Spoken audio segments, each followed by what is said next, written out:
do canal. Salve família do canal aí, gravando mais um vídeo aqui, ó. Vacelinho, como é que tá ficando aí, ó. Mostrando pra vocês.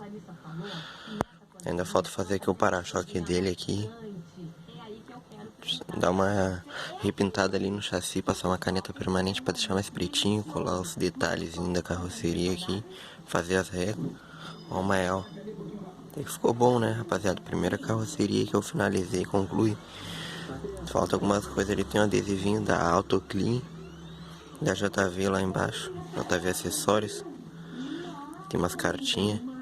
E eu tô curtindo aí como tá ficando. Não sei, vocês têm que tirar essa listra aqui do tanque ainda ali, ó.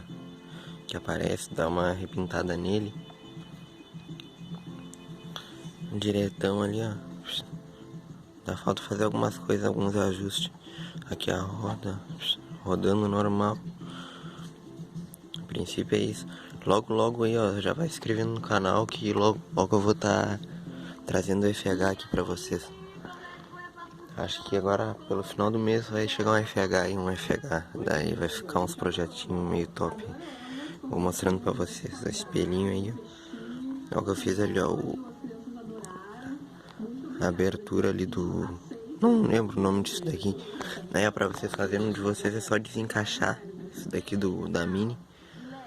Bota assim, ó, aqui a parte de baixo baixa, passa uma colinha ali, ó. Segura assim, deixa secar. Passa uma aqui também, ó, se quiser, pra dar uma reforçada. Fica top aí, ó, dá um charmezinho diferente na Mini, ó. Espero que tenham gostado aí, um videozinho explicativo e deem dica aí do que vocês querem aprender aí a fazer. O que vocês acham aí que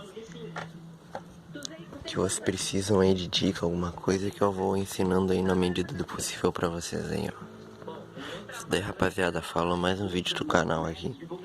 Feito. Se inscreve e deixa o like aí.